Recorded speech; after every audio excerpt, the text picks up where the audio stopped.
আসসালামু আলাইকুম ওয়া রাহমাতুল্লাহি ওয়া বারাকাতুহু।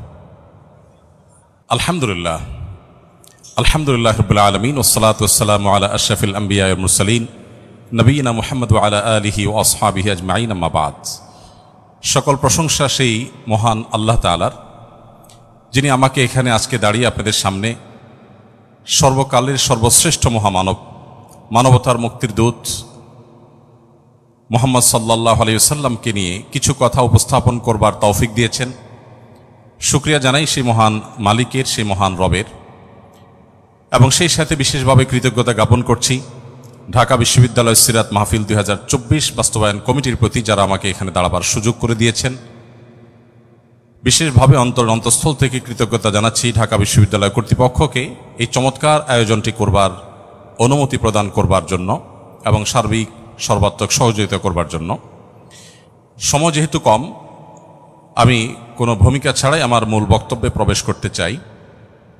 আর তার আগে আমি দুটি কথা প্রাসঙ্গিক বলে রাখতে চাই। সেটি হলো, কেন প্রিয় নবী সাল্লাল্লাহু আলাইহি সাল্লাম সম্পর্কে আমাদের জানতে হবে। আমি জানি না এখানে মুসলিম ছাড়া অন্য ধর্মাবলম্বী আমাদের কোনো ভাই বা বোন আছেন কি না, কিন্তু মিডিয়ার মাধ্যমে আমার কথা হয়তো বা পরবর্তীতে তারা শুনতে পাবেন। আমি তাদেরকে সহ বলতে চাই, মুসলিম অমুসলিম যে কোনো মানুষ যদি তিনি সত্যি সত্যানুসন্ধানী হয়ে থাকেন, আমার মনে হয় তার জীবনে একবার হলেও মুহাম্মদ সাল্লাল্লাহু আলাইহি সাল্লামের জীবনী পাঠ করে দেখা উচিত।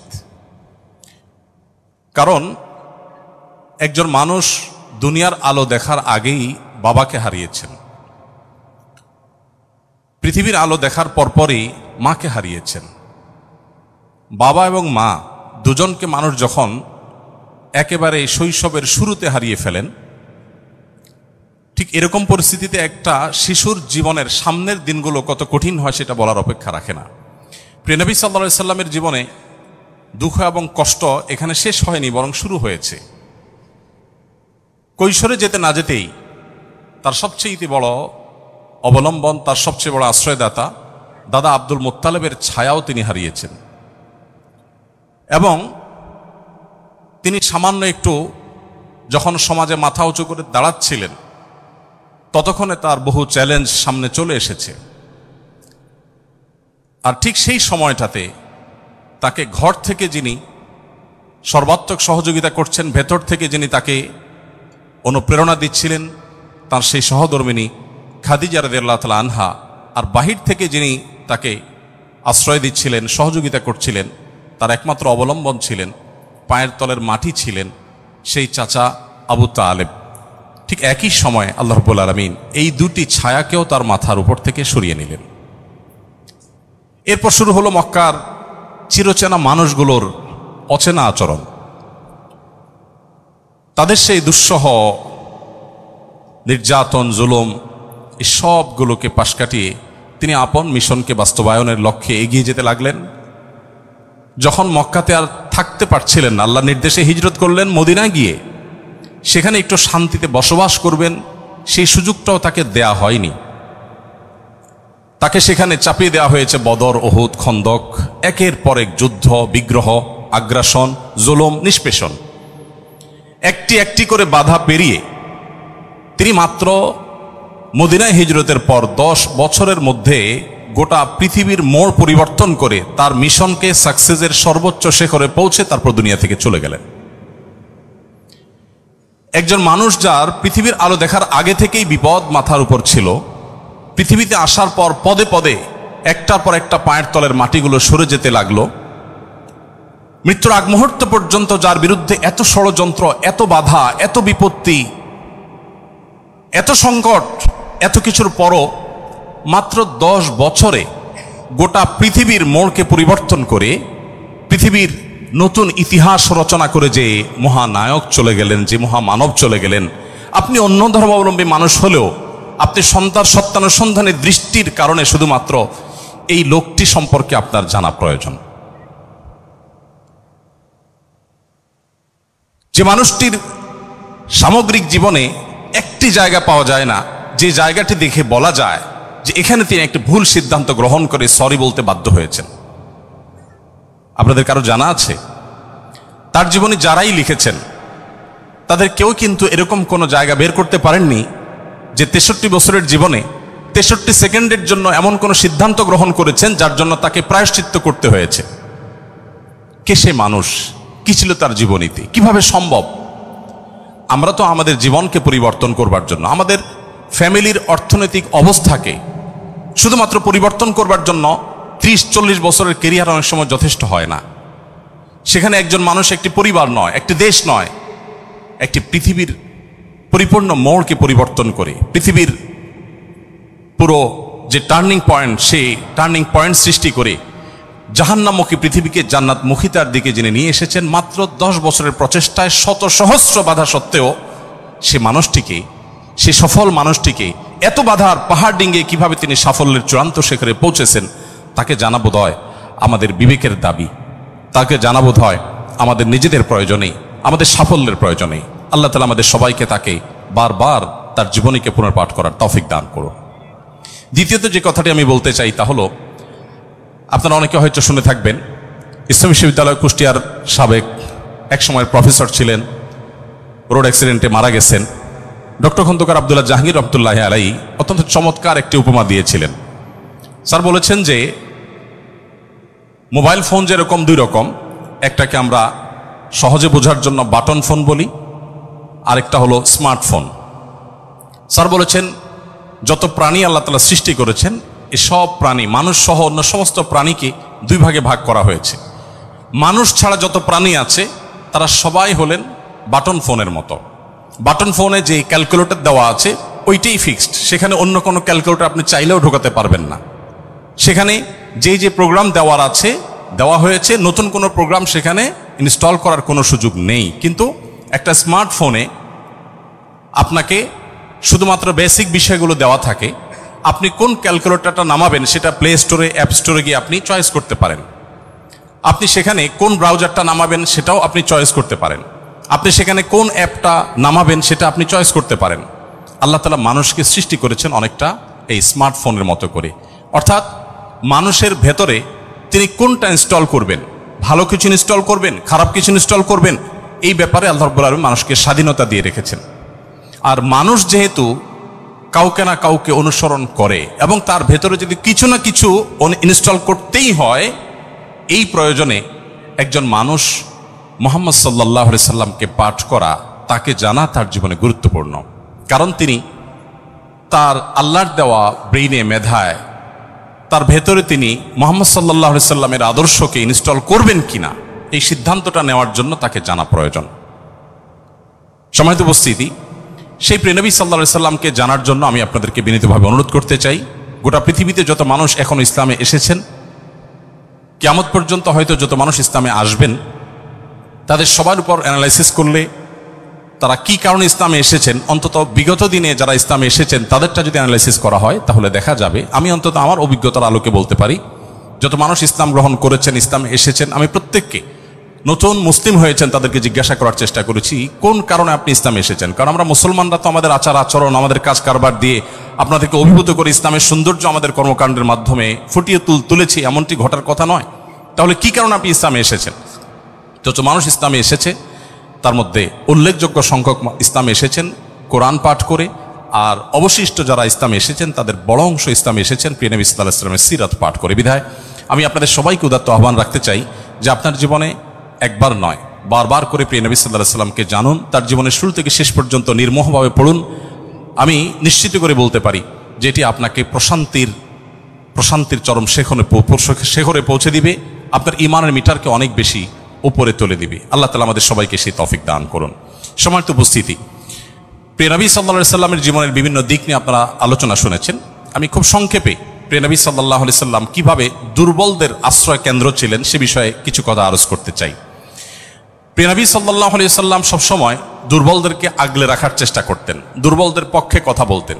আজ 2024-এর যেই সময়টাতে আমরা দাঁড়িয়ে কথা বলছি, আজকের পৃথিবীতে দুর্বলদের পক্ষে কথা বলাটা ফ্যাশনে পরিণত হয়েছে। আপনারা জানেন, দুর্বল মানুষদেরকে নিয়ে কেউ কাজ করলে সমাজে তাকে হিরো মনে করা হয়।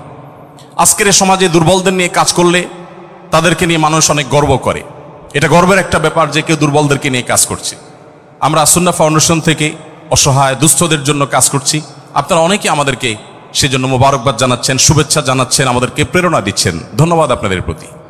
কিন্তু আমি যেটি বলতে চাচ্ছি যে আজ থেকে ঠিক ১৫০০ বছর আগের পৃথিবীতে যদি আমরা ফিরে যাই, তাহলে আমরা লক্ষ্য করলে দেখতে পাবো সেই পৃথিবীতে দুর্বলদের পক্ষে কথা বলাটা ফ্যাশন তো দূরের কথা, সবচেয়ে বড় চ্যালেঞ্জের বিষয় ছিল। আজকের এই অনুকূল পৃথিবীতে দাঁড়িয়ে আপনি দাসদাসীর অধিকার, আপনি শ্রমিকের অধিকার, আপনি নারীর অধিকার, আপনি অন্য ধর্মাবলম্বী সংখ্যালঘুদের অধিকার নিয়ে কথা বলতে পারেন। এই কথা বলাটা অনেক নিরাপদ, অনেক ফ্লেক্সিবল পরিবেশ আপনি দেখেন।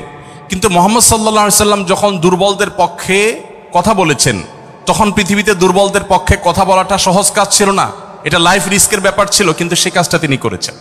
সম্মানিত উপস্থিতি, প্রিয় নবী সাল্লাল্লাহু আলাইহি সাল্লাম তিনি দুর্বলদের পক্ষে যে কথা বলেছেন, সেটা আজ আমরা অনেকে যে দুর্বলদের পক্ষে কথা বলি নানা পার্থিব উদ্দেশ্যে, তার সেই দুর্বলদের পক্ষাবলম্বনটা পার্থিব কোনো উদ্দেশ্যে ছিল না।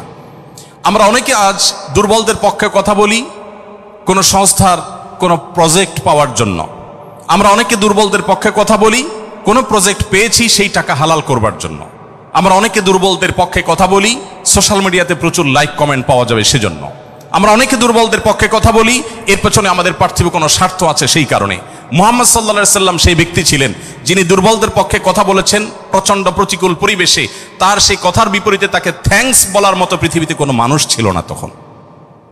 মুহাম্মদ সাল্লাল্লাহু আলাইহি সাল্লাম দুর্বলদের পক্ষে কি বলেছেন এটা নিয়ে ঘন্টাকে ঘন্টা কথা বললেও, কি করেছেন তাদের জন্য ঘন্টাকে ঘন্টা আলোচনা করলেও শেষ হবে না। কিন্তু সময় খুবই সংক্ষিপ্ত, আমি এই জন্য মোটা দাগে মূল কথাগুলোতে চলে যেতে চাই। সর্বপ্রথম যেটি বলতে চাই, প্রিয় নবী সাল্লাল্লাহু আলাইহি সাল্লামের আবু দাউদ, তিরমিজি এবং নাসাই বর্ণিত এক হাদিস থেকে আমরা জানতে পারি, তিনি বলেছেন, তোমরা তোমাদের যে সমস্ত দুর্বল মানুষেরা আছে সে সমস্ত দুর্বল মানুষদের ব্যাপারে আমার কাছে তালাশ করবে, খোঁজ খবর নিবে, তাদের জন্য কোনো কিছুর প্রয়োজন হলে আমাকে বলবে। কেন?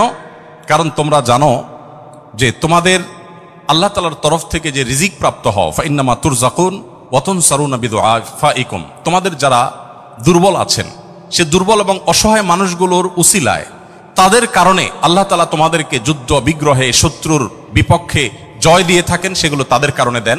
আবার একইভাবে তোমাদের যে রিজিক আল্লাহ তাআলা দিয়ে থাকেন, এই রিজিকটা তোমাদের মধ্যে থাকা যে দুর্বল মানুষগুলো আছে তাদের কারণে আল্লাহ তাআলা দিয়ে থাকেন।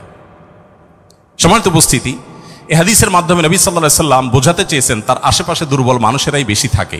আপনারা জানেন বেলাল, আম্মার, সোহেব, আরো যে সমস্ত সাহাবী ছিলেন, সালমান ফারসি রাদিয়াল্লাহু তাআলা আনহু সহ, এই সমস্ত অসহায় মানুষগুলো একাধারে বহিরাগত, বাহির থেকে আসা। আরবের মানুষরা বাহিরের মানুষদেরকে মানুষ মনে করতে কুণ্ঠাবোধ করে অনেকে, বা বেশিরভাগ। সেই সময়ের বাস্তবতা ছিল অনেকটা সেরকম। নবী করিম সাল্লাল্লাহু আলাইহি সাল্লাম সেই পরিস্থিতিতে বাহির থেকে আসা সালমান ফারসি শুধু তার পরামর্শে গোটা মদিনার চতুর্পাশে পরীক্ষা খনন করা সেই কষ্টসাধ্য কাজ শুরু করে দিয়েছিলেন। তিনি বেলাল রাদিয়াল্লাহু তাআলার মতো একজন নিগ্রো, ইথিওপিয়ান এবং বাহির থেকে আসা কৃতদাস ছিলেন, সেই মানুষটিকে নবী সাল্লাল্লাহু আলাইহি সাল্লাম মুয়াজ্জিন বানিয়েছেন। আজ আমাদের সমাজে মুয়াজ্জিন মানে খুব সাদামাঠা একটা পদ, তখন মুয়াজ্জিন ছিলেন নবী করিম সাল্লাল্লাহু আলাইহি সাল্লামের পর সবচেয়ে মসজিদের মধ্যে থাকা সম্মানজনক পদ। নবী করিম সাল্লাল্লাহু আলাইহি সাল্লাম এভাবে দুর্বল সাহাবীদেরকে যে আগলে রাখতেন, দুর্বল সাহাবীদের মধ্যে তিনি থাকতেন এমন ভাবে যে আজ নেতারা যদি অন্যদের সাথে চলে, নেতা কে এটা পরিচয় দেওয়ার প্রয়োজন হয় না। কোনো পাওয়ারফুল ব্যক্তি, কোনো নেতা, তিনি যদি তার অনুসারীদেরকে সাথে নিয়ে অনুসারীদের বেষ্টিত হয়ে হাঁটেন, তো তাকে চেনার জন্য কারো জিজ্ঞেস করতে হবে না। আমাদের প্রিয় নবী সাল্লাল্লাহু আলাইহি সাল্লাম তিনি যখন সাহাবীদের মধ্যে বসা থাকতেন, তখন বাহির থেকে আসা মানুষরা জিজ্ঞেস করতে হতো, মান ফিকুম মুহাম্মদ, তোমাদের মধ্যে মুহাম্মদ লোকটা কে? আপনি চিন্তা করুন, তার বসার মোড়টা এমন ছিল যে অন্য 10 জন সাধারণ সাহাবীর মধ্যে তিনি নিজেকে মিশিয়ে ফেলতেন। তার মধ্যে কোনো অহংকার ছিল না, এমন ভাবে দুর্বলদের সাথে নিজেকে মিশিয়ে ফেলতেন যে বাহির থেকে আসা মানুষ তার অ্যাটিটিউড দেখে, তার বডি ল্যাঙ্গুয়েজ দেখে চেনার কোনো উপায় ছিল না যে মোহাম্মদ নেতা লোকটি কে, সাল্লাল্লাহু আলাইহি ওয়াসাল্লাম। সম্মানিত উপস্থিতি, ঠিক একইভাবে আমরা জানি নবী করিম সাল্লাল্লাহু আলাইহি সাল্লাম কারা জান্নাতবাসী, জান্নাতি লোকদের মার্কা কি সেটা বলতে গিয়ে বলেছেন যে আলা আখবিরুকুম বিআহলিল জান্নাহ, তোমাদেরকে কি আমি বলে দিব না যে তোমাদের মধ্যে বিচরণকারী মানুষদের মধ্যে কারা কারা জান্নাতি, জান্নাতি হিসাবে তোমরা কাদেরকে সুধারণা করতে পারো, তাদের আলামত কি, যে আলামত দেখে তুমি অনুমান করবে, আন্দাজ করবে লোকটা জান্নাতি। নবী করিম সাল্লাল্লাহু আলাইহি ওয়াসাল্লামের পর নিজে জবাব দিয়ে বলেছেন, কুল্লু দাঈফিন মুতাদাঈফ। যে সমস্ত মানুষগুলো দুর্বল, বিনয়ী, নিরীহ, এই মানুষগুলো জান্নাতি। অর্থাৎ যদি তাদের ঈমান অন্য সব বিষয়গুলো ঠিকঠাক থাকে, পাশাপাশি তিনি যদি নিরীহ গোছের হন, বিনয়ী হন, বিনম্র হন, তিনি যদি খুব বেশি অহংকারী, অনেক বেশি রূঢ় স্বভাবের না হন, তাহলে এই মানুষগুলো জান্নাতি হওয়ার এটি একটি বড় লক্ষণ। এখানে নবী করিম সাল্লাল্লাহু আলাইহি ওয়াসাল্লাম দুর্বলতাকে জান্নাতি হওয়ার, নবী সাল্লাল্লাহু আলাইহি ওয়াসাল্লাম দুর্বলতাকে বা বিনয়কে জান্নাতি হওয়ার লক্ষণ হিসাবে উল্লেখ করেছেন। এখান থেকে বোঝা যায় দুর্বলদের অবস্থান তার কাছে কেমন ছিল। আমরা নবী সাল্লাল্লাহু আলাইহি ওয়াসাল্লামের যে দুর্বলদের প্রতি তার যে ভালোবাসা, তার যে তাদের অধিকার আদায়ের প্রচেষ্টা, তাদেরকে সমাজে তাদের যথাযথ অধিকার ফিরিয়ে দেওয়ার প্রচেষ্টা, সে সম্পর্কে যদি আমরা কয়েকটা উপমা দিতে চাই, আমরা একজন একজন করে বলতে চাই। নারীদের ব্যাপারে বলতে চাই। ইতিমধ্যে ওবায়দুল্লাহ হামজা সাহেব আলোচনা করেছেন নারীদের সম্পর্কে, কিছু কথা হয়তো রিপিট হবে, তারপর আমি সংক্ষেপে শুধুমাত্র টাচ করে যাই। আপনারা জানেন নবী সাল্লাল্লাহু আলাইহি ওয়াসাল্লাম যে সমাজে এসেছেন, সেই সমাজে নারী হিসেবে জন্মগ্রহণ করাটা এটা একটা অপরাধ ছিল। জীবন্ত কন্যাকে নিজের বাবা নিজে হাতে পুঁতে ফেলতো শুধুমাত্র কন্যা হওয়ার কারণে। আল্লাহ কোরআনে বলেছেন, ওয়া ইযা বুশিরা আহাদুহুম বিল উনসা যাল্লা ওয়াজহুহু মুসওয়াদ্দান ওয়া হুয়া কাযীম। কারোর কন্যা সন্তান হয়েছে, এই সংবাদটা তাকে দেয়া হলে তার মুখটা কালো হয়ে যেত। এরকম ভয়ঙ্কর এক বাস্তবতার মধ্যে নবী সাল্লাল্লাহু আলাইহি ওয়াসাল্লাম এসেছেন।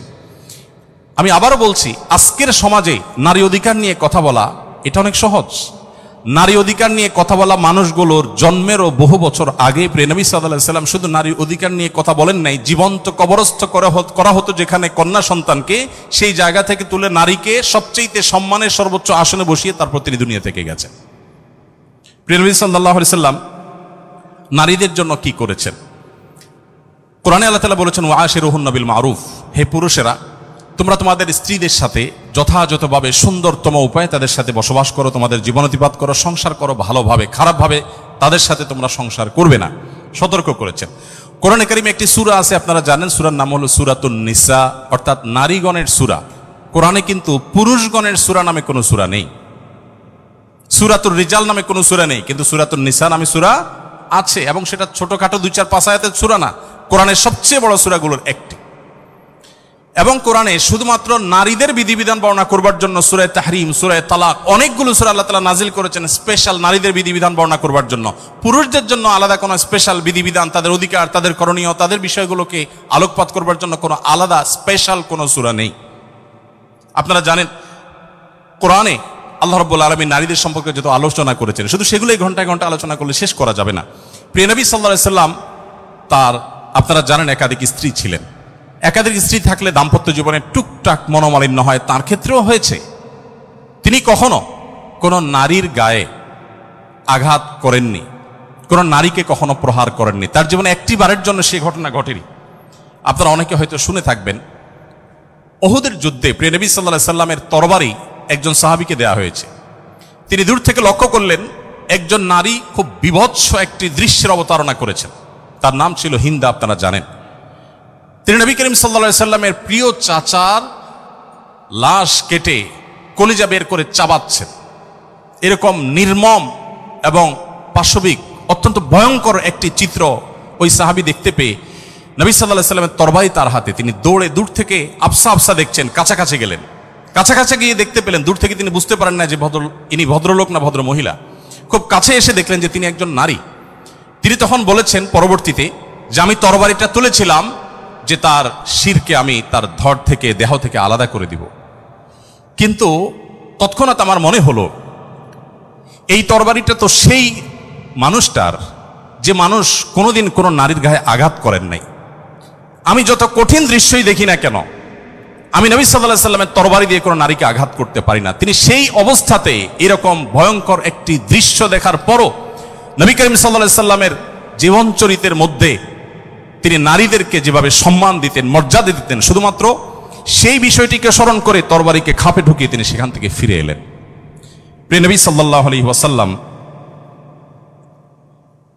তিনি যুদ্ধের ময়দানে কয়েক শ্রেণী মানুষকে কোনোভাবেই যেন হত্যা না করা হয় তার জন্য আগে থেকে বলে রেখেছেন, এবং যুদ্ধের আগে যোদ্ধাদেরকে, মুজাহিদদেরকে বলে রাখতেন, খবরদার রণাঙ্গনে শত্রুপক্ষের অন্য সব মানুষকে আঘাত করলো, নারীদেরকে আঘাত করবে না। আপনারা এই জন্য সাহাবীদের মধ্যে পুরুষ সাহাবীদের শহীদ হওয়ার অনেক লম্বা ফিরিস্তি বা লিস্ট আপনারা দেখতে পান। মহিলা সাহাবীদের লিস্ট খুব বেশি একটা দেখা যায় না, যদিও পুরুষদের আল্লাহর জন্য জীবন উৎসর্গ করার এই পথের সর্বপ্রথম পথ নির্দেশ করেছেন যিনি, অবাক করা বিষয় হলো তিনি একজন নারী, সুমাইয়া রাদিয়াল্লাহু তাআলা আনহা। প্রিয় ভাইয়েরা আমার, নবী করিম সাল্লাল্লাহু আলাইহি সাল্লাম তার জীবনের একেবারে শেষের দিকের বক্তব্যগুলোর, ভাষণগুলোর একটি ছিল ইস্তাউসু বিন নিসাই খায়রা, তোমরা নারীদের ব্যাপারে আমার কাছ থেকে ভালো ওসিয়ত গ্রহণ করো। অর্থাৎ আমি তোমাদেরকে ওসিয়ত করছি, আমি জীবনের শেষ মুহূর্তে, অন্তিম মুহূর্তে তোমাদেরকে উপদেশ দিচ্ছি, নারীদের বেলায়, মহিলাদের ব্যাপারে তোমরা ভালো আচরণ করবে, এটি আমার কাছ থেকে শুনে রাখো। নবী করিম সাল্লাল্লাহু আলাইহি ওয়াসাল্লাম তিনি তিনটি জিনিসকে খুব বেশি ভালোবাসতেন, তিনটি জিনিস তার কাছে খুব বেশি প্রিয় ছিল। আপনারা অনেকে হাদিসটি জানেন। তার একটি ছিল সুগন্ধি, তিনি পারফিউম, আতর খুব পছন্দ করতেন। আরেকটি ছিল সালাত, নামাজ, এটি তার চক্ষু শীতলতার কারণ ছিল, তার অনেক ভালো লাগতো নামাজ আদায় করতে। আরেকটি ছিল নারী। এখানে নারী প্রিয়র অর্থ হলো বাবা এবং মায়ের মধ্যে নবী সাল্লাল্লাহু আলাইহি ওয়াসাল্লাম বাবার চাইতে মাকে বেশি প্রায়োরিটি দিতেন। সন্তানের মধ্যে ছেলে এবং মেয়ের মধ্যে মেয়েকে বেশি ভালোবাসতেন, এত বেশি ভালোবাসতেন যে প্রিয় নবী সাল্লাল্লাহু আলাইহি ওয়াসাল্লামকে আল্লাহ তাআলা ছেলে সন্তান দিয়েছেন, তাদের সবাইকে শৈশবে মৃত্যু দিয়েছেন, তার একমাত্র চারটি কন্যা সন্তানকে বাঁচিয়ে রেখেছেন। দিন শেষে তিনি কন্যাদের বাবা হয়ে বেঁচেছিলেন, ছেলেদের বাবা হয়ে বেঁচে ছিলেন না। ঠিক একইভাবে প্রিয় নবী সাল্লাল্লাহু আলাইহি ওয়াসাল্লামের আরেকটা হাদিস সহিহ মুসলিমে বর্ণিত হয়েছে, আমরা জানি নবী সাল্লাল্লাহু আলাইহি ওয়াসাল্লাম বলেছেন, কেউ যদি তার দুটি কন্যা সন্তানকে প্রাপ্তবয়স্ক হওয়া পর্যন্ত সুন্দর আচরণ করে, যথাযথভাবে লালন পালন করে, কোনো প্রকার বৈষম্য না করে, অবিচার না করে, তাদের প্রতি সদাচরণ করে, তো কিয়ামতের ময়দানে নবী সাল্লাল্লাহু আলাইহি ওয়াসাল্লাম বলেছেন সেই লোক শুধু জান্নাতে যাবে না, কিয়ামতের দিন আল্লাহ নবী সাল্লাল্লাহু আলাইহি ওয়াসাল্লাম বলেছেন আনা ওয়া হুয়া কাহাতাইন, সে এই দুটি আঙ্গুল যেরকম পাশাপাশি অবস্থান করছে জান্নাতে আমার ঠিক কাছাকাছি এইভাবে অবস্থান করবে, দুটি কন্যা সন্তানকে যথাযথভাবে পালন করবার কারণে। আমি জানি না আপনারা নিশ্চয় অনেকে অনেক হাদিস পড়ে থাকবেন, আপনারা এমন কোন হাদিস পেয়েছেন কিনা যে 1 ডজন ছেলে সন্তান লালন পালন করলে এইরকম কোন ফজিলত এর কথা কোথাও বলা হয়েছে? আপনারা দেখেছেন এরকম কোন হাদিস? আমি অন্তত পাইনি যে 1 ডজন ছেলে লালন পালন করেছে কোনো মা বাবা, তার বিনিময়ে তাদেরকে নবী সাল্লাল্লাহু আলাইহি ওয়াসাল্লাম বলেছে যে 12টা যেহেতু করেছে, 2টা মেয়ের বিপরীতে 12টা ছেলে করেছে, একটা পুরস্কার হোক না, এরকম কোন পুরস্কারের কথা আমার জানা নেই। এরপরে যখন এক শ্রেণী মানুষ বলে যে ইসলাম নারীদেরকে ঠকিয়েছে, তখন তাদের ব্যাপারে কি বলা যায় সেটা আপনারা ঠিক করবেন। সম্মানিত উপস্থিতি, নবী করিম সাল্লাল্লাহু আলাইহি ওয়াসাল্লাম বলেছেন, কোনো বাবা, কোনো অভিভাবক, কোনো প্যারেন্টস, কোনো মা যদি কোনো কন্যার কারণে কন্যা দায়গ্রস্ত হয়ে পড়েন, সমাজের মানুষের কুসংস্কারের কারণে যদি তার মুখটা ছোট হয়ে যায়, কোনো কারণে তিনি যদি কোনটা সময় পরিস্থিতির মধ্যে পড়ে যান, এরপরও তিনি যদি সেই মেয়েদেরকে লালন পালন করার ক্ষেত্রে কোনো কার্পণ্য না করেন, সমাজের বিরুদ্ধে দাঁড়িয়ে বুক টান টান করে যদি তার কন্যাদেরকে তিনি ভালোবাসা দেন, সদাচরণ করেন, তাদের অধিকার যথাযথভাবে দিয়ে দেন,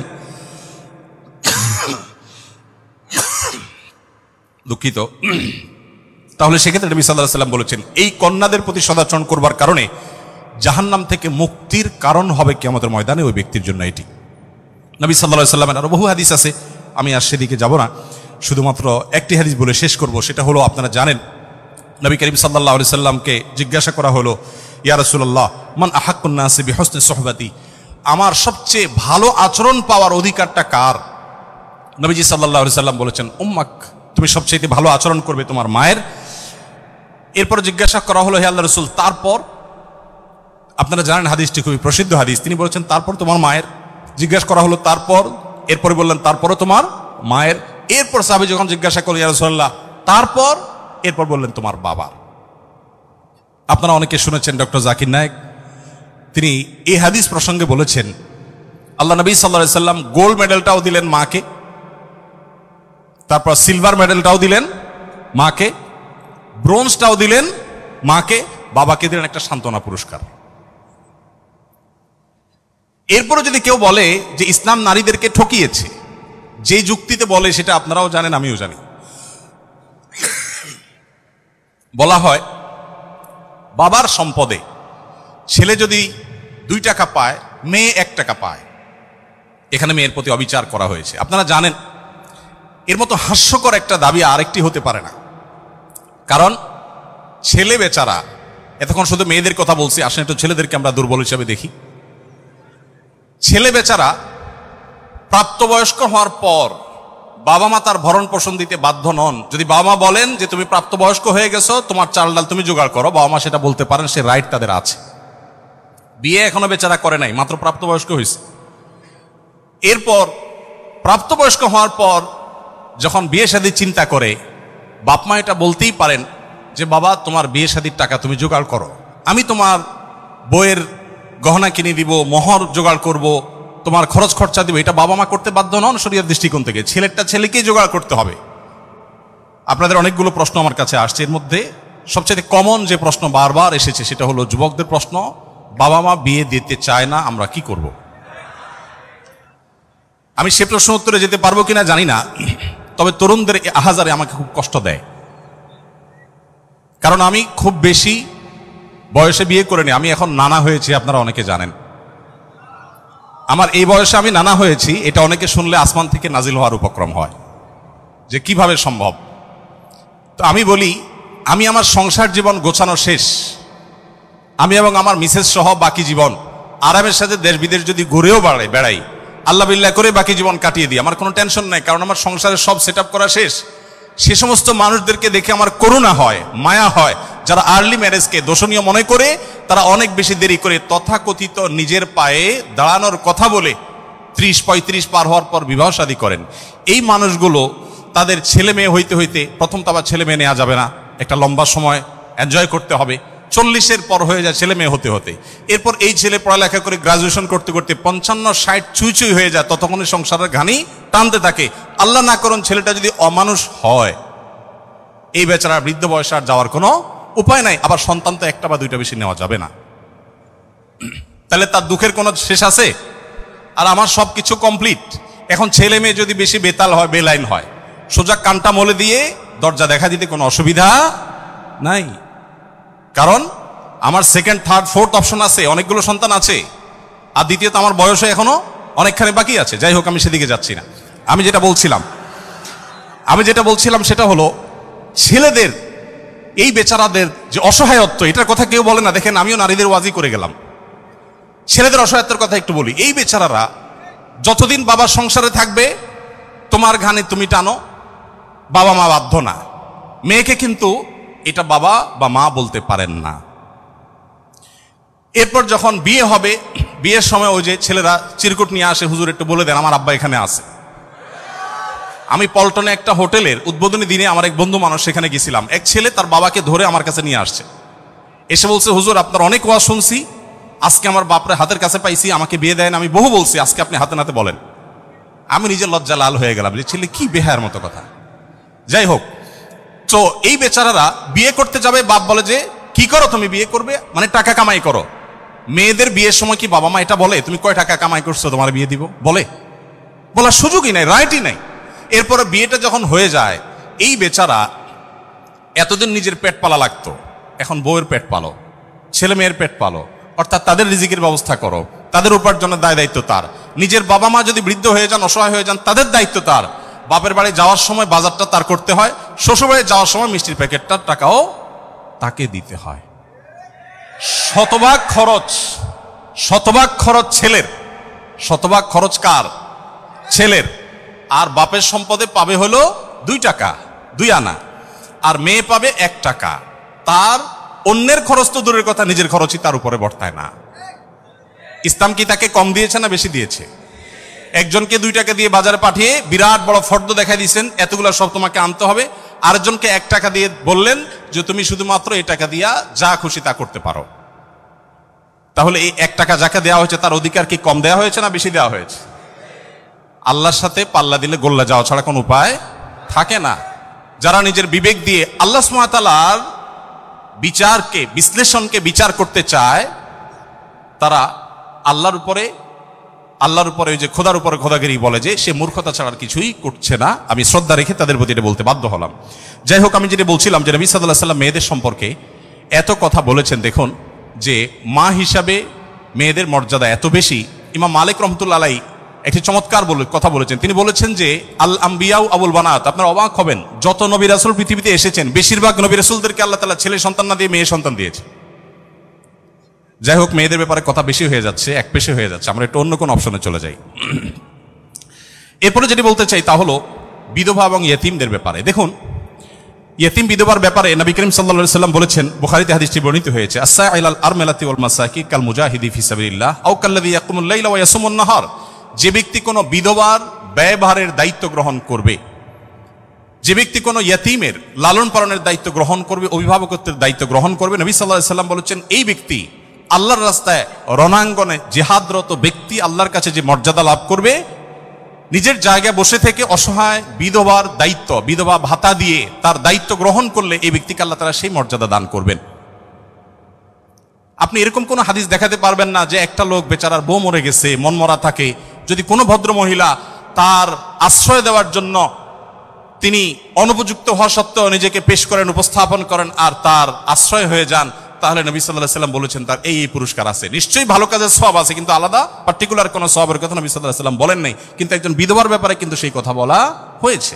ইয়েতিমের ব্যাপারে নবী সাল্লাল্লাহু আলাইহি ওয়াসাল্লাম বলেছেন, আনা ওয়া কাফিলুল ইয়াতিমি কাহাতাইন, আমি এবং ইয়েতিমের অভিভাবক, যিনি ইয়েতিমের দায়িত্ব নেন, এই দুইজন এই দুটি আঙ্গুলের মতো পাশাপাশি জান্নাতে অবস্থান করবো। আপনারা অনেকে বলতে পারেন যে জান্নাতে এই লোক নবীর কাছে থাকবে, এর আগে শুনলাম দুইটা কন্যা লালন পালন করলে সেও নবী সাল্লাল্লাহু আলাইহি ওয়াসাল্লাম কাছে থাকবে, তো নবী সাল্লাল্লাহু আলাইহি ওয়াসাল্লামের কাছে কতজন থাকবে? আসলে দুনিয়াতে আমরা একজনের সাথে আরেকজন হাঁটতে পারি, আখিরাতকে আমরা দুনিয়ার মতো কম্পেয়ার করি বা বিবেচনা করি, আখিরাতের বিষয়টা সম্পূর্ণ ভিন্ন। নবী সাল্লাল্লাহু আলাইহি ওয়াসাল্লামের জান্নাত এটা তো দুনিয়ার কোনো প্রাসাদের মতো হবে না, বিশাল বড় জগৎ নিয়ে হবে। সবচেয়ে ছোট জান্নাতে যে গোটা পৃথিবীর সমান 10 পৃথিবীর সমপরিমাণ জান্নাত তিনি পাবেন। মহাশূন্য সম্পর্কে আমরা ধারণা পাওয়ার পর আমাদের কাছে এটা খুব সহজ মনে হয় যে পৃথিবীর অন্যান্য পৃথিবীর বাইরে যে আল্লাহ তাআলার মহা সৃষ্টি আছে সেগুলোর তুলনায় পৃথিবী খুব ক্ষুদ্র। যখন পৃথিবীতে এগুলো আবিষ্কার হয় নাই, আপনি চিন্তা করুন তখনকার মুসলমানদের জন্য ঈমান আনা কতটা কঠিন ছিল, যে কিভাবে এত বড় জান্নাত দিবেন আল্লাহ তাআলা, কোথায় এত জায়গা। কিন্তু আজ আমরা সেটা আবিষ্কার করেছি, আমরা জানি কিয়ামত পর্যন্ত আবিষ্কার হতে থাকবে। কোরআন এবং সুন্নাহর অনেক কিছু এখনো আমাদের বুঝে আসছে না, কিন্তু এক সময় হয়তো বুঝে আসবে। তো যাই হোক, নবী করিম সাল্লাল্লাহু আলাইহি ওয়াসাল্লাম ইয়েতিমের ব্যাপারে এই সুসংবাদ আমাদেরকে দিয়েছেন। এবং নবী সাল্লাল্লাহু আলাইহি ওয়াসাল্লাম আরেকটা হাদিস বলে আমি শেষ করব, তিনি বলেছেন যে ব্যক্তি তার পরিবারের মধ্যে কোনো ইয়েতিমকে সংযুক্ত করেন, এই জায়গা আমি একটু থামবো। ইয়েতিমকে সংযুক্ত করার মানেটা কি? আমাদের দেশে ইয়েতিম বা গরিবের বাচ্চাকে লালন পালন অনেকেই করেন, কিন্তু সেটা নিজের ধান্দায় করেন, গরিবের প্রয়োজনে না। কিভাবে সেটা? কারোর সন্তান হচ্ছে না, তখন তিনি একটু বাবা ডাক শুনতে চান, মা ডাক শুনতে চান, তো এই জায়গা থেকে তিনি একটা বাচ্চাকে নিয়ে আসেন, অসহায় মানুষের, কারোর কোনো বাচ্চার বাবা মারা গেছেন, বাবা মারা গেছেন, মা মারা গেছেন, তাকে নিয়ে আসেন, সেই বাচ্চাটাকে এনে লালন পালন করেন এবং মনে করেন আমি অনেক সওয়াবের কাজ করছি। আপনি অবশ্যই সওয়াবের কাজ করছেন না যদি আপনার উদ্দেশ্য হয় আপনার যে মা ডাক শোনা, বাবা ডাক শোনা সেটা, আর যদি আপনার উদ্দেশ্য হয় যে না আমি তাকে লালন পালন করতে চাই, সে তার মায়ের কাছেই থাকুক, আমি তার ভরণ পোষণ দিব, তার পড়াশোনার খরচ চালাবো, তার অভিভাবকত্ব করব, তাকে আশ্রয় দিব, তাহলে আপনি এই হাদিসের সুসংবাদ পাবেন ইনশাআল্লাহ তাআলা। আপনি যদি নিজে পার্থিব কোনো স্বার্থে তাকে লালন পালন করেন তাহলে এই হাদিসের মর্যাদা আপনি লাভ করবেন না। নবী করিম সাল্লাল্লাহু আলাইহি ওয়াসাল্লাম মুসনাদ আহমদে বর্ণিত একটা হাদিসে আসছে, তিনি বলেছেন যে এক ব্যক্তি তার কাছে বলেছে, হে আল্লাহর রাসূল, আমার অন্তরটা অনেক শক্ত, আমি খুব শক্ত হৃদয়ের মানুষ, আমার মনটা নরম হয় না, আপনি আমাকে কোনো একটা পরামর্শ দিন। নবী সাল্লাল্লাহু আলাইহি ওয়াসাল্লাম বলেছেন, তুমি ইয়েতিমের মাথায় হাত বুলাবে, তোমার মন নরম হবে, এবং সেই সাথে অসহায়দের তুমি খাদ্য দান করবে, আহার দিবে। এই দুটি কাজ যদি তুমি করো তাহলে তোমার অন্তরের কাঠিন্য দূর হয়ে যাবে। আমাদের অনেকের মধ্যে এই অভিযোগ আছে, আমরা এই আমলগুলো করতে পারি। নবী সাল্লাল্লাহু আলাইহি ওয়াসাল্লাম দুর্বলদের মধ্যে যারা দাস দাসী ছিলেন তাদের জন্য কি করেছেন আপনারা অনেকে জানেন। ইসলামের অনেকগুলো গুরুত্বপূর্ণ বিধিবিধান আছে, এর মধ্যে থেকে একটা হলো দাস দাসী মুক্ত করার বিধান। যদি কোনো পুরুষ, কোনো স্বামী যদি তার স্ত্রীকে মায়ের সাথে তুলনা করেন, মায়ের সাথে তুলনা করার একটা পর্যায়ে আছে যেটাকে ইসলামী ফিকহের পরিভাষায় জিহার বলা হয়। রাগের বশে এরকম অনেকে করে থাকেন যে আমার মা যেরকম হারাম তুমি এরকম হারাম, তালাকের মতোই অনেকটা এই টাইপের কথা যদি কেউ বলেন, তার প্রায়শ্চিত্ত হলো তাকে একটি দাস মুক্ত করতে হবে। কেউ যদি ইচ্ছাকৃতভাবে রোজা ভঙ্গ করেন তাহলে তার প্রায়শ্চিত্ত হলো তাকে একটি দাস মুক্ত করতে হবে। কেউ যদি শপথ করে শপথ রক্ষা না করেন, ভঙ্গ করেন, তাহলে তাকে দাস মুক্ত করতে হবে।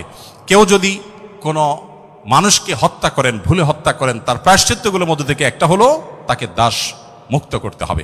এভাবে ইসলাম অনেকগুলো ভুলের প্রায়শ্চিত্ত হিসাবে অন্য কোনো অপশনের চাইতে দাস মুক্তিকে প্রায়োরিটি দিয়েছে, গুরুত্ব দিয়েছে। নবী সাল্লাল্লাহু আলাইহি ওয়াসাল্লাম বারবার বলেছেন, কারণ তিনি চাইতেন মানুষ দাস না থাকুক, মানুষ মুক্ত হয়ে যাক।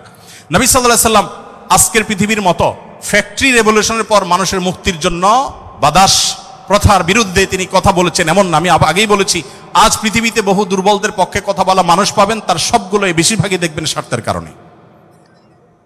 আমরা নিজেরাও দুর্বলদের সহযোগিতা করি। এই যে বন্যা গেল, অনেকেই বন্যার সময় ত্রাণ নিয়ে গেছেন জাস্ট একটা ছবির জন্য। অনেকে ত্রাণ নিয়ে গেছেন, কষ্ট করেছেন, শুধু তার একটা লাইভ দরকার, কিছু লাইক দরকার, কিছু কমেন্ট দরকার, কিছু বাহবা দরকার। তো নবী সাল্লাল্লাহু আলাইহি সাল্লাম দাস দাসীদের মুক্তির জন্য কথা বলেছেন সেই সমাজে, যখন দাস দাসী ছিল আজকের যুগে বিএমডব্লিউর মালিক হলে যেরকম গর্বের, দাস দাসী থাকা সেরকম গর্বের। এরকম মূল্যবান অ্যাসেট কোনো বিনিময় ছাড়া মুক্ত করে দেওয়ার জন্য নবী সাল্লাল্লাহু আলাইহি সাল্লাম উৎসাহিত করতেন। শুধু তাই নয়, আপনারা জানেন যে নবী করিম সাল্লাল্লাহু আলাইহি সাল্লাম বলেছেন, কোন দাসকে যদি কেউ মুক্ত করে, তাহলে ওই দাসের প্রতিটি অঙ্গকে মুক্ত করার বিনিময়ে যে ব্যক্তি এই কাজটি করলেন, আল্লাহ তাআলা ওই ব্যক্তিকে তার ওই অঙ্গকে জাহান্নাম থেকে মুক্তির পরওয়ানা দান করবেন। নবী সাল্লাল্লাহু আলাইহি সাল্লাম আরেকটি হাদিসে আছে, তিনি বলেছেন জীবনের শেষ কথা। নবী সাল্লাল্লাহু আলাইহি সাল্লামের জীবনের শেষ কথা কি আমরা জানি, অনেকে জানি, আসসালাতু আসসালাত ওয়া মা মালাকাত আইমানুকুম। অর্থাৎ নবী করিম সাল্লাল্লাহু আলাইহি সাল্লামের জীবনের শেষ কথা ছিল, তোমরা নামাজের ব্যাপারে দায়িত্বশীল থাকবে, নামাজের ব্যাপারে দায়িত্বশীল থাকবে এবং তোমাদের দাস দাসীদের ব্যাপারে দায়িত্বশীল আচরণ করবে। এটা ছিল তার জীবনের শেষ কথা। একটা মানুষের কাছে দাস দাসীদের অধিকার কত গুরুত্বপূর্ণ হলে, অধীনস্থ মানুষগুলোর অধিকার কত গুরুত্বপূর্ণ হলে জীবনের শেষ কথা এটা বলে চলে যান যে তোমরা তাদের ব্যাপারে খবরদার, সদাচরণ করবে, তাদের প্রতি কোনো জুলুম অবিচার করবে না। আপনারা অনেকে আবু মাসউদ আনসারী রাদিয়াল্লাহু তাআলা আনহুর নাম শুনেছেন। আবু মাসউদ আনসারী রাদিয়াল্লাহু তাআলা আনহু তার একজন দাসকে প্রহার করছিলেন, অধীনস্থকে, কাজের লোককে প্রহার করছিলেন। নবী সাল্লাল্লাহু আলাইহি সাল্লাম পেছন থেকে বললেন, ইআলাম আবু মাসউদ, সাবধান, শুনে রাখো আবু মাসউদ, লাল্লাহু আকদারু আলাইকা মিনকা আলাইহি, তুমি এই দাসের প্রতি যতটা পাওয়ার রাখো, হোল্ড করো, আল্লাহ তাআলা তোমার উপর তার চেয়ে বেশি পাওয়ার হোল্ড করেন, মাইন্ড ইট। এই কথা শোনার পর আবু মাসউদ আনসারী রাদিয়াল্লাহু তাআলা আনহু সেই দাসকে মুক্ত করলেন, বলে ইয়া রাসূলুল্লাহ, আমি তাকে মুক্ত করে দিলেন। তখন নবী সাল্লাল্লাহু আলাইহি সাল্লাম বলেছেন, যদি তুমি আজ তাকে মুক্ত না করতে, জাহান্নাম তোমাকে স্পর্শ করতো। আব্দুল্লাহ ইবনে ওমর রাদিয়াল্লাহু তাআলা আনহু বলেছেন, আমি নবী করিম সাল্লাল্লাহু আলাইহি সাল্লামকে বলতে শুনেছি, যে ব্যক্তি কোনো দাসের প্রতি জুলুম করবে, তাকে অন্যায়ভাবে প্রহার করবে, তার কাজের লোককে, অধীনস্থ লোককে, তার প্রায়শ্চিত্ত হলো সে অধীনস্থ লোকটাকে সে মুক্ত করে দিতে হবে, দাস মুক্ত করে দিতে হবে, যেটা সহজ কোনো ব্যাপার ছিল না তখন। বুখারীর একটি বিশ্ববিখ্যাত হাদিস, স্বর্ণের অক্ষরে যেটা টানিয়ে রাখা দরকার আমাদের বাসা বাড়িতে, নবী সাল্লাল্লাহু আলাইহি সাল্লাম বলেছেন, ইখওয়ানুকুম খাওয়ালুকুম, তোমাদের ভাই ব্রাদার যারা, তারাই তোমাদের অধীনস্থ কাজের মানুষ। এই মানুষগুলো সম্পর্কে নবী সাল্লাল্লাহু আলাইহি সাল্লাম বলেছেন, জাআলাহুমুল্লাহু তাহতা আইদিকুম, তাদেরকে আল্লাহ তাআলা তোমাদের অধীনস্থ করে দিয়েছেন। এর মধ্যে ইঙ্গিত রয়েছে আল্লাহ চাইলে তোমাকে তার অধীনে করে দিতে পারতেন। অতএব ফামান কানা আখুহু তাহতা ইয়াদি, যে ব্যক্তি তার ভাই তার অধীনে থাকবে, অর্থাৎ কোনো দাস, কোনো দাসী অথবা যে কোনো কাজের মানুষ, এই হাদিসে দাস দাসী কথা বলা হয়নি, যে কোনো কাজের লোক, অধীনস্থ মানুষ যদি কারোর অধীনে থাকে, ফালইউতইমহু মিম্মা ইয়াকুল, তাহলে সে যা খায় একই কোয়ালিটির খাবার যেন তাকে অফার করে, এবং সে যা পোশাক পরে একই কোয়ালিটির পোশাক যেন তাকে পরায়। একটু থামতে চাই এখানে। আপনি একটু কল্পনা করুন, এমন একজন মানুষের, যিনি অনেক পয়সার মালিক, অনেক বড় পদ হোল্ড করেন, তিনি তার ড্রাইভার তার জন্য যখন পোশাক কিনছিলেন, একই সময় তার নিজের পোশাকও কিনছিলেন, একই পোশাক যেটা তার জন্য কিনেছেন, সেম পোশাক ড্রাইভারের সাইজ অনুযায়ী, একই কোয়ালিটির, একই কালারের, একই জিনিস ড্রাইভারের জন্য কিনেছেন। এই দৃশ্যটা কি কল্পনা করা যায়? আজকের বাস্তবতা এটা কি খুব সহজ বিষয় মনে হয়? আমরা তো অনেকে অধীনস্থ মানুষদের পাশে বসে খাবো এটাকেই দোষী বিষয় মনে করি। আমরা কি নিজেদেরকে সভ্য দাবি করি? আজকের পৃথিবীর মানুষের সভ্যতা যেখানে গিয়ে ঠেকবে, নবী সাল্লাল্লাহু আলাইহি সাল্লাম তিনি এবং তার সাহাবা ইকরাম পৃথিবীকে যেই জায়গায় রেখে গেছেন সভ্যতার, সেখানে পর্যন্ত আজকের পৃথিবী সভ্যতার সর্বোচ্চ শিখরে গিয়ে পৌঁছতে পারবে না। নবী করিম সাল্লাল্লাহু আলাইহি ওয়াসাল্লাম তিনি, তাকে একবার জিজ্ঞাসা করা হলো যে, হে আল্লাহর রাসূল, আমাদের যে কাজের লোক আছে, খাদেম আছে, এই লোকগুলোর যত ভুল করে কয়বার মাফ করা যায় আপনি একটু বলেন? মানে এটা সীমা আছে তো, কতবার মাফ করা যায়? নবী করিম সাল্লাল্লাহু আলাইহি ওয়াসাল্লাম চুপ থাকলেন। লোকটা আবার একই কথা বললেন, নবী সাল্লাল্লাহু আলাইহি ওয়াসাল্লাম চুপ থাকলেন। তিনি আবার যখন বললেন, নবী করিম সাল্লাল্লাহু আলাইহি ওয়াসাল্লাম বলেছেন, দিনে 70 বার মাফ করবা। কতবার? এর মানে হলো তুমি নিজেকে নিয়ন্ত্রণহীন করবে না। এই বিষয়ে অবশ্য ওয়াজ করা অনেক সহজ, আমল করা অনেক কঠিন। আল্লাহ তাআলা আমাদেরকে আমলের তৌফিক দান করুন। এভাবে নবী করিম সাল্লাল্লাহু আলাইহি ওয়াসাল্লাম দুর্বলদের পক্ষে, দুর্বলদের অধিকার আদায়ের জন্য অনেক কথা বলেছেন। সেই সময় যখন দুর্বলদের পক্ষে কথা বলা আজকের মতো ফ্যাশনের বিষয় ছিল না। আজ যারা অধিকারের কথা বলে, তাদের জন্মেরও হাজারো বছর আগে প্রিয় নবী সাল্লাল্লাহু আলাইহি সাল্লাম এই মানুষগুলোর অধিকার আদায় করে উন্নতির চরম শিখরে রেখে গেছেন। পৃথিবী আবার তাদেরকে অবনমন করেছে, আজ সেজন্য আমাদেরকে কথা বলতে হচ্ছে। সম্মানিত উপস্থিতি, নবী করিম সাল্লাল্লাহু আলাইহি ওয়াসাল্লাম তিনি অন্য ধর্মাবলম্বীদের অধিকার নিয়ে যত কথা বলেছেন, অনেক লম্বা কথা বলতে হবে, আমার হাতে একেবারে সময় নেই। আমি শুধু এটুকু বলবো, আল্লাহ তাআলা কোরআনে কারিমে বলেছেন, লা ইয়ানহাকুমুল্লাহু আনিল্লাযীনা লাম ইউকাতিলুকুম ফিদ-দীন ওয়া লাম ইখরিজুকুম মিন দিয়ারিকুম আন তাবাররুহুম ওয়া তুকসিতু ইলাইহিম ইন্নাল্লাহা ইউহিব্বুল মুকসিতিন। যে সমস্ত অন্য ধর্মাবলম্বীরা তোমাদেরকে তোমাদের দেশ থেকে বের করে দেয়নি, তোমাদের উপর কোনো যুদ্ধ চাপিয়ে দেয়নি, অর্থাৎ শান্তিপূর্ণ সহাবস্থান করছে, তাদের প্রতি সদাচরণ করতে তোমাদের আল্লাহ তোমাদেরকে নিষিদ্ধ করেনি না, বরং আল্লাহ তাআলা সদাচরণকারী, ন্যায়নিষ্ঠ আচরণকারীকে ভালোবাসেন। তার মানে সংখ্যালঘুদের প্রতি, অন্য ধর্মাবলম্বীদের প্রতি কোনো মুসলিম যদি সদাচরণ করে, এই লোক আল্লাহর ভালোবাসা পাবে। বাংলাদেশে মানুষ ধর্মপ্রাণ, এদেশে ওলামা একরাম দায়িত্বশীল। এই জন্য আমি প্রায় বলি, আমাদের আশেপাশে অন্য যে কোনো দেশের সংখ্যালঘুদের চাইতে আমাদের দেশের সংখ্যালঘুরা আলহামদুলিল্লাহ অনেক ভালো আছে, সেজন্য আমরা অনেক হ্যাপি এবং সুখী। আমরা চাই তারা আরো ভালো থাকুক। আমাদের আশেপাশের বিভিন্ন দেশে বহু ধর্মীয় দাঙ্গা হয়েছে, শত শত মানুষ মারা গেছে। বাংলাদেশের আজও পর্যন্ত কখনোই ধর্মীয় দাঙ্গায় শত শত মানুষ তো দূরের কথা, ডজন ডজন মানুষ মারা গেছে, এমন কোনো ঘটনা কখনো শোনা। সংখ্যালঘুদের নির্যাতনের যে সমস্ত বিচ্ছিন্ন ঘটনা ঘটে, এটা আমরাও জানি, আমাদের সংখ্যালঘু ভাই বোনেরাও জানেন। এটা দিন শেষে রাজনৈতিক ফায়দা হাসিলের নীল নকশা ছাড়া আর কিছুই নয়।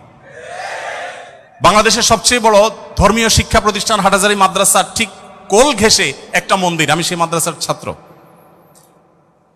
এত প্রাচীন এই মন্দির এবং মাদ্রাসাও প্রাচীন, শতবর্ষী মাদ্রাসা এবং প্রাচীন মন্দির।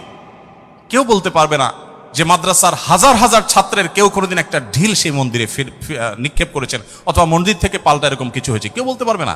বাংলাদেশের মানুষের সাম্প্রদায়িক সম্প্রীতির যে উদ্যম দৃষ্টান্ত, পৃথিবীর অনেক উন্নত দেশেও সে দৃষ্টান্ত নাই। এটা আমরা কোত্থেকে পেয়েছি? ইসলাম থেকে পেয়েছি। আমাদের সংখ্যালঘু ভাই বোনদের প্রতি সদাচরণ করতে আমাদের ইসলাম বলে, ভালো মুসলিম হওয়ার প্রয়োজনে আমাদের এটা করতে হচ্ছে। অতএব আমরা যত বেশি ভালো মুসলিম হতে পারবো, আমাদের সংখ্যালঘু ভাই বোনরাও তত নিরাপদে থাকবেন। নবী সাল্লাল্লাহু আলাইহি সাল্লাম বলেছেন, যেই ব্যক্তি কোনো অমুসলিম, যিনি মুসলিম ভূখণ্ডে বসবাস করার পারমিশন নিয়ে আসছেন, ধরুন বাইরে থেকে ভিসা নিয়ে এসছেন, অনুমোদিত তার বসবাসটা, এরকম কোন অন্য ধর্মাবলম্বীকে যদি কোনো মুসলমান হত্যা করে, এই মুসলমান এই হত্যার কারণে জান্নাত তো দূরের কথা, জান্নাতের ঘ্রাণও সে পাবে না। মানুষটা কিন্তু অন্য ধর্মাবলম্বী। নবী সাল্লাল্লাহু আলাইহি সাল্লাম একটা ইহুদির লাশ নিয়ে যাওয়া হচ্ছিল, তিনি সম্মান প্রদর্শন করলেন। সাহাবীরা বললেন, ইয়া রাসূলুল্লাহ, ইহুদির লাশ আপনি সম্মান প্রদর্শন করছেন? নবী সাল্লাল্লাহু আলাইহি সাল্লাম বলেছেন, আলাইসাত নাফসা, সে কি মানুষ না? লোকটা ইহুদি হতে পারে কিন্তু তিনি মানুষ না। আব্দুল্লাহ ইবনে ওমর রাদিয়াল্লাহু তাআলার বাসায় ছাগল জবে হয়েছে, তিনি বাহির থেকে এসে জিজ্ঞাসা করলেন, আহাদাইতুম লিজারনাল ইয়াহুদি, আমাদের ইহুদি প্রতিবেশী বাসায় গোশত পাঠিয়েছো? বাসার লোকজন বলল, না তো। তখন তিনি বললেন, আল্লাহ রাসূল সাল্লাল্লাহু আলাইহি সাল্লাম প্রতিবেশীর অধিকার নিয়ে এত কথা বলেছেন যে নিজের সম্পদে তাদের হিস্সা আল্লাহ তাআলা নির্ধারণ করে দেওয়ার উপক্রম হয়েছিল, আর তোমরা কেন প্রতিবেশী বাসায় খাবার পাঠাওনি? আমাদেরকে আরো ডেভেলপ করতে হবে। আমাদের আশেপাশে কোনো হিন্দু বসবাস করেন, আপনার পাশে ফ্ল্যাটে, পাশের বাড়িতে, আপনি কয়দিন তার বাসায় খাবার পাঠিয়েছেন, গিফট পাঠিয়েছেন? অথচ ইসলাম কিন্তু সেই নির্দেশ আমাদেরকে করে। যাই হোক, নবী করিম সাল্লাল্লাহু আলাইহি ওয়াসাল্লাম চতুষ্পদ জন্তু, পশু পাখির প্রতি তার যে দয়া ছিল, তারা দুর্বল, তারা অসহায়, তাদের পক্ষে নবী সাল্লাল্লাহু আলাইহি ওয়াসাল্লামের যে অবস্থান ছিল, একবার আপনারা জানেন বিখ্যাত হাদিস, নবী সাল্লাল্লাহু আলাইহি ওয়াসাল্লাম বলেছেন যে অনেক আগের একটি ঘটনা, এক লোক তিনি যাচ্ছিলেন কোথাও পানি পান করার জন্য, কোন একটা কুয়াতে তিনি নেমেছেন, উঠে দেখতে পেলেন একটি কুকুর পিপাসায় সেরকম উসফুস করছে। তখন তিনি তার পোশাক খুলে পানিতে চুবিয়ে, সে পানির চিবিয়ে ওই কুকুরকে খাওয়ালেন। এই হাদিসটি দুই রকম আছে, একজন পুরুষের ক্ষেত্রে আছে, তিনি তার পায়ের মোজা খুলেছেন, একজন নারীর কথা আছে, তিনি তার ওড়না খুলে এই কাজটি করেছেন। ওই নারী ব্যভিচারিণী হওয়া সত্ত্বেও আল্লাহ তাআলা একটি প্রাণীর প্রতি এই ভালোবাসা, এই সম্প্রীতি দেখাবার জন্য তাকে মাফ এবং নাজাত দিয়ে দিয়েছেন। নবী সাল্লাল্লাহু আলাইহি ওয়াসাল্লাম বলেছেন যে এর বিপরীতে একজন নারী, আপনারা সেটাও শুনেছেন অনেকে, যে একটি ইবাদত গুজার একজন নারী একটি বিড়ালকে বেঁধে রেখেছিলেন এবং সে বিড়ালকে বেঁধে রাখতে রাখতে এক পর্যায়ে না খেয়ে বিড়ালটি মারা গেছে, তাকে খাদ্য দেননি। শুধুমাত্র এই কারণে তিনি ইবাদত গুজার হওয়া সত্ত্বেও আল্লাহ তাআলা ওই নারীকে জাহান্নামী হিসেবে ঘোষণা করেছেন, শুধুমাত্র একটা প্রাণীর জীবনের প্রতি এই হেয়ালিপনা করার জন্য। এখন প্রাণী তো দূরের কথা, মানুষের জীবন আমরা শেষ করে ফেলছি নির্দয়ভাবে। নবী করিম সাল্লাল্লাহু আলাইহি সাল্লামের আরো হাদিস আমরা জানি, একটা পাখির দুটি বাচ্চাকে কেউ একজন ধরে নিয়ে গেলেন। নবী আলাইহিস সালাম যখন দেখলেন এই কাজটি কেউ করেছে, তখন বললেন যে কে কাজটি করেছো? তখন নবী করিম সাল্লাল্লাহু আলাইহি সাল্লাম তাকে ডেকে বললেন, যাও, এই যে পাখি, মা পাখিটা সে ছটপট করছে, আমি দেখতে পাচ্ছি, এই বাচ্চাগুলোকে সেখানে রেখে আসো, এটা তোমার জন্য জায়েজ নাই, মা পাখার বাচ্চাগুলোকে তুমি ছিনিয়ে আনবে জাস্ট তোমার বিনোদনের জন্য। তখন নবী করিম সাল্লাল্লাহু আলাইহি সাল্লাম ওই নির্দেশ সাহাবীকে করেছেন এবং ভৎসনা করেছেন এই কাজটি করবার জন্য। এর বিপরীতে আরেকটা ঘটনা আমরা জানি, এর পাশাপাশি আরেকটা ঘটনা আমরা জানি, নবী সাল্লাল্লাহু আলাইহি সাল্লাম এক ব্যক্তিকে দেখলেন তিনি পিপিলিকার উপদ্রব থেকে বাঁচার জন্য আগুন দিয়ে পোড়াচ্ছেন। তিনি বলেছেন, খবরদার, লা ইউআযযিবু বিন-নার ইল্লা রাব্বুন নার, আগুন দিয়ে পুড়িয়ে নির্মমভাবে তুমি এটাকে হত্যা করতে পারো না। যদি হত্যা করতেই হয় তাহলে তুমি এমনি পিষে মেরে ফেলো, অন্য কোনোভাবে মেরে ফেলো, নির্মমভাবে তুমি মারতে পারো না। আমাদের অনেককে দেখবেন যে এক ধরনের আঠা পাওয়া যায় ইঁদুর মারার, সে আঠা দিয়ে ইঁদুর মারার চেষ্টা করেন, নির্মমভাবে মৃত্যু, হত্যা করা বা নিধন করা, এটা জায়েজ নেই। সে আপনাকে উপদ্রব করে, আপনি হত্যা করতে পারেন, কিন্তু নির্মমভাবে হত্যা করবার বা হত্যাকে আপনি এনজয় করবেন, এই অধিকার আপনাকে ইসলাম দেয়নি। নবী করিম সাল্লাল্লাহু আলাইহি ওয়াসাল্লাম তার সাহাবী আব্দুল্লাহ ইবনে সাঈদ ইবনে জুবায়ের বলেছেন যে সাহাবী আব্দুল্লাহ ইবনে ওমর রাদিয়াল্লাহু তাআলা আনহু একবার যাচ্ছিলেন, দেখলেন যে কুরাইশের কিছু যুবক কিছু পাখিকে বেঁধে রেখে তীর নিক্ষেপ করছিলেন হাত সই করার জন্য, এবং ওই পাখিগুলোর যে মালিক তাকে বলেছেন যেটা লাগবে না, মিস হবে, ওই তীরটা তোমার, বিনিময়ে তুমি তীর পেয়ে যাবে, আর লাগলে তো পাখি মারা যাবে। এটা জাস্ট মজা করছিল তারা। দেখেন আল্লাহ নবী সাল্লাল্লাহু আলাইহি ওয়াসাল্লামের সাহাবী আব্দুল্লাহ ইবনে ওমর যখন এসেছেন, জাস্ট তাকে দেখেছে, দেখার সাথে সাথে দৌড়ে পালিয়ে গেছে তারা, ওই যুবকরা, কারণ জানেন যে নবী সাল্লাল্লাহু আলাইহি ওয়াসাল্লামের সাহাবী কোন প্রাণীর প্রতি নির্মমতাকে সহ্য করবেন না, চলে গেছে তারা। তখন এবার আব্দুল্লাহ ইবনে ওমর রাদিয়াল্লাহু তাআলা আনহু বলেছেন, আল্লাহ লানত এবং অভিশাপ নাজিল হয় ওই মানুষগুলোর প্রতি যারা কোনো প্রাণীকে এরকম বিনোদনের জন্য জাস্ট তীর মেরে, গুলি মেরে বিভিন্নভাবে লক্ষ্যবস্তু তাদেরকে বানায়। নবী করিম সাল্লাল্লাহু আলাইহি ওয়াসাল্লামের জীবনের বহু ঘটনা আছে, আমরা বলে শেষ করতে পারবো না, আমি একেবারে শেষের দিকে চলে আসছি। একবার নবী করিম সাল্লাল্লাহু আলাইহি ওয়াসাল্লাম একটি ওট দেখতে পেলেন, খুব ক্ষীণকায়, জীর্ণশীর্ণ, দুর্বল, এবং তার চোখে পানি। নবী সাল্লাল্লাহু আলাইহি ওয়াসাল্লাম তার শরীরের উপরে খুব আলতো করে হাত বুলিয়ে দিলেন। তখন সেই ওটের আচরণ দেখে বর্ণনাকারী সাহাবী বলছেন, মনে হচ্ছিল সে অনেকটা প্রশান্তি অনুভব করেছে। তখন তিনি ওটের মালিককে ডেকে বললেন যে এই ওটকে তুমি কেন ভালো করে খাবার দাবার দাও না, তার ব্যাপারে তুমি আল্লাহকে কেন ভয় করো? নবী সাল্লাল্লাহু আলাইহি ওয়াসাল্লাম তাকে সতর্ক করলেন। ঠিক একইভাবে নবী সাল্লাল্লাহু আলাইহি ওয়াসাল্লাম ঐতিহাসিক একটি হাদিস সহিহ মুসলিম বর্ণিত, তিনি বলেছেন, ইন্নাল্লাহা কাতাবাল ইহসানা আলা কুল্লি শাই ফাইদা কাতালতুম ফাহসিনুল কিতলাহ ওয়া ইযা যাবাহতুম ফাহসিনুজ যিবহা। যদি কেউ কোন প্রাণীকে জবে করতে হয়, জবে করে খেতে হয়, আল্লাহ তার জন্য হালাল করেছেন, সেও যেন নির্মমভাবে জবে না করে। এই জন্য ছুরি যেন ভালো করে ধার দিয়ে নেয়, যাতে করে পশুর প্রতি নির্মমতা করতে করতে ধীরে ধীরে তাকে যেন হত্যা করতে না হয়। এমনকি কোনো মানুষকে যদি মৃত্যুদণ্ড দিতে হয়, তাকেও যেন নির্মমভাবে হত্যা না করা হয়। প্রয়োজনে তাকে যদি মৃত্যুদণ্ড দিতে হয়, এমনকি রণাঙ্গনে যদি শত্রুপক্ষ হয়, নির্মমভাবে তার অঙ্গ প্রত্যঙ্গ কেটে টুকরা টুকরা করবেন, এই নির্মমতা করার অনুমতি ইসলাম আপনাকে দেয়নি। আপনাকে মানুষ হতে বলেছে ইসলাম। নবী সাল্লাল্লাহু আলাইহি ওয়াসাল্লাম এক ব্যক্তিকে দেখলেন যে তিনি তার কোন একটা পশু জবাই করার জন্য শুয়েছেন, শুয়ে তারপরে সেই পশু ছুরি ধার দিচ্ছেন। একদিক থেকে শুয়েছেন, হয়তো পাও দিয়ে ফাড়া দিয়ে ধরে রেখেছেন, আর অপর দিক থেকে হাত দিয়ে তিনি ছুরি ধার দিচ্ছিলেন। নবী সাল্লাল্লাহু আলাইহি ওয়াসাল্লাম বলেছেন যে আতুরিদু আন তুমিতাহা মাউতা, তুমি কি চাও এই প্রাণীটাকে কয়েকবার হত্যা করতে? কেন তুমি আগে ছুরি ধার দিয়ে আনো নাই? নবী করিম সাল্লাল্লাহু আলাইহি ওয়াসাল্লাম একটি গাধার পাশ দিয়ে যাচ্ছিলেন, দেখতে পেলেন যে গাধাটার উপরে কেউ ছেক দিয়েছে, কোন লোহাটো হাতে দাগ দিয়ে ছেক দিয়েছে, ক্ষতবিক্ষত হয়েছে। নবী সাল্লাল্লাহু আলাইহি ওয়াসাল্লাম বলেছেন, লাআনাল্লাহুল্লাযী ওয়াসামা, যে ব্যক্তি এই গাধাটাকে ছেক দিয়েছে, আল্লাহর লানত, আল্লাহর রহমত থেকে সে বঞ্চিত হয়ে অভিশাপ তার উপরে নাজিল হবে। নবী করিম সাল্লাল্লাহু আলাইহি ওয়াসাল্লাম এক ব্যক্তিকে দেখলেন যে তিনি বলছেন, হে আল্লাহর রাসূল, আমি যখন ছাগল জবে করি তখন আমি যাতে অপ্রয়োজনে কষ্ট দিতে না হয়, নির্মমতা করতে না হয়, সেদিকটা খেয়াল করে। নবী সাল্লাল্লাহু আলাইহি ওয়াসাল্লাম বলেছেন, রাহিমাকুল্লাহ, তুমি যদি ছাগলের প্রতি দয়া পরবশ হও, আল্লাহ তাআলা তোমার প্রতি দয়া পরবশ হবেন। ভাইরা আমার, এমনকি তৃণলতা গাছপালা এগুলো প্রয়োজন ছাড়া যদি কেউ কাটে, নবী সাল্লাল্লাহু আলাইহি ওয়াসাল্লাম বলেছেন ওই ব্যক্তির মাথায় আল্লাহ তাআলা জাহান্নামের আগুন নিক্ষেপ করেন। প্রয়োজন ছাড়া যদি বৃক্ষ নিধন করে কেউ, আমি যদি সারাদিন সারারাত বলি, হয়তো নবী সাল্লাল্লাহু আলাইহি ওয়াসাল্লাম দুর্বলদের অধিকার আদায়ের জন্য কি করেছেন, শুধু কথা বলেননি, কি করেছেন সেগুলো বলে হয়তো শেষ করা যাবে না। আমাদের সময় অনেক আগেই শেষ হয়ে গেছে। আমি শুধুমাত্র শেষের দিকে আসছি এবং বলতে চাই, আজকে যে জায়গায় আমি দাঁড়িয়ে কথা বলছি, এই বিশ্ববিদ্যালয় সহ বহু বিশ্ববিদ্যালয়, বিশেষ করে পাবলিক বিশ্ববিদ্যালয়গুলো, যেগুলো মেধাবীদের, দেশের সবচেয়ে বড় বড় ভালো মেধাবীদের সবচেয়ে বড় বিচরণ ক্ষেত্র, এই জায়গা থেকে আমাদের আনন্দের অনেক ইতিহাস যেমন রচিত হয়েছে, দুই একটি দুঃখের এবং বেদনার ঘটনাও এখানে ঘটত। তার মধ্যে থেকে একটি হলো র্যাগিংয়ের ঘটনা। নতুন একজন শিক্ষার্থী, যেখানে পুরাতন শিক্ষার্থী বা বড় ভাইদের কাছে, সিনিয়রদের কাছে স্নেহ ভালোবাসা পাওয়ার কথা, র্যাগিংয়ের নামে তাকে অপমানিত করা, অপদস্থ করা, তাকে হ্যারাসমেন্ট করা, তাকে অপমান অপদস্থ করে পশুর মতো বুনো আনন্দে মেতে ওঠা, এটা আমাদের দেশের অনেক শিক্ষা প্রতিষ্ঠানের একটি অঘোষিত কালচারে পরিণত হয়েছিল। আমরা আশা করব এই পশুত্ব, এই নির্মমতা, এটা আমাদের দেশে আর কোনো শিক্ষা প্রতিষ্ঠানে কোনোদিন ফিরে আসবে না। আমরা সবাই যদি দায়িত্বশীল হই, আমরা সবাই যদি মানুষ হই, ভালো মুসলমান হতে হলে ভালো মানুষ আমাদেরকে হতে হবে। আমরা যদি ভালো মানুষ হই তাহলে আমাদের দ্বারা এরকম ঘটনা কখনো ঘটতে পারে না। একজন মানুষের কষ্ট কারোর আনন্দের কারণ হতে পারে না। নবী করিম সাল্লাল্লাহু আলাইহি ওয়াসাল্লাম বলেছেন, যে ব্যক্তি কোনো ছোটদের প্রতি স্নেহ করে না, ভালোবাসে না, সে আমার উম্মত না। ছোট এবং জুনিয়রদের প্রতি যদি স্নেহ মমতা না থাকে, ভালোবাসা না থাকে, সে আর যা হোক নবী করিম সাল্লাল্লাহু আলাইহি ওয়াসাল্লামের উম্মত হিসাবে পরিচিতি পাবে না। অতএব র্যাগিংয়ের এই অপসংস্কৃতিকে ঝেঁটিয়ে শিক্ষা প্রতিষ্ঠানগুলো থেকে বিদায় করতে হবে আপনাদেরকেই। সবাই রাজি আছেন তো ইনশাআল্লাহ? আল্লাহ তাআলা আমাদের সবাইকে সেই তৌফিক দান করুন। সময়ত উপস্থিতি, আমাদের আসরের সময় হয়ে গেছে অনেক আগেই।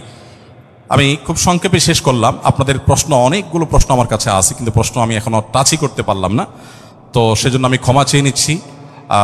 নামাজের পর আর কোনো সেশন আদৌ থাকবে কিনা আমি জানি না, তবে যেহেতু প্রশ্নগুলো আপনারা দিয়েছেন, আমি কোনো লাইভে সেটার উত্তর দিয়ে যেতে পারি। আর যদি নামাজের পরে সেশন হয় তাহলে সেখানে আমরা 15-20 মিনিটে প্রশ্নগুলো উত্তর দেওয়ার চেষ্টা করতে পারি। আর একটি আহ্বান আপনাদের প্রতি আমি রাখতে চাই, সেটা হলো, আপনারা অনেকে আমাদের সাথে বিভিন্ন সময় যোগাযোগ করেন যে আস-সুন্নাহ ফাউন্ডেশনের সাথে আপনারা কিভাবে ইনভলভ হবেন। আপনারা অনেকে হয়তো মনে করেন আমরা শিক্ষার্থী মানুষ, আমরা টাকা পয়সা দিতে পারবো না, তাহলে আস-সুন্নাহ ফাউন্ডেশনের সাথে কিভাবে ইনভলভ হবে। আমি আপনাদেরকে বলতে চাই, আস-সুন্নাহ ফাউন্ডেশনের যে ওয়েবসাইট আছে, asunnahfoundation.org, আমাদের এই ওয়েবসাইটে ভলান্টিয়ার রেজিস্ট্রেশন বা ভলান্টিয়ার নিবন্ধন যে ফিচার আছে, সেখানে ক্লিক করে আপনি আপনার তথ্যপত্র দিয়ে যদি সাবমিট করে রাখেন, আমাদের কাছে আপনাদের ডাটা চলে আসবে। আপনারা যেন আনন্দিত হবেন যে আমাদের ফেনী, লক্ষ্মীপুর, নোয়াখালীতে বন্যা দুর্গতদের যে পুনর্বাসনের কার্যক্রম চলছে, সেখানে প্রায় 45টা টিম, 45টা টিম সেখানে কাজ করছে। এই প্রত্যেকটা টিমে কোনো না কোনোভাবে কোনো না কোনো পাবলিক বিশ্ববিদ্যালয়ের ছাত্ররাই নেতৃত্ব দিচ্ছেন। তাদের সাথে কোনো ব্যবসায়ীকে, কোনো চাকরিজীবীকে ট্যাগ করা হয়েছে। 3 জন করে এক একটা টিমে থাকে, তারা সেখানে কাজ করছে, তথ্যপত্রগুলো ভেরিফিকেশন করছে। তাদের তথ্যপত্রের ভিত্তিতে আমরা ইনশাআল্লাহ অসহায় এবং দুস্থ মানুষদের ঘরগুলো বানিয়ে দেওয়ার, কৃষকদেরকে নগদ অর্থ সহায়তা দেওয়ার এবং অন্যান্য কার্যক্রম আমরা পরিচালনা করব। তো আপনারা যদি ফাউন্ডেশনের সাথে ইনভলভ হতে চান, আমি আপনাদের সবাইকে উদাত্ত আহ্বান করতে চাই, এমনকি আমাদের বোনদেরকেও বলতে চাই যে আপনারাও আমাদের ফাউন্ডেশনের ভলান্টিয়ার হিসেবে নিবন্ধন করতে পারেন।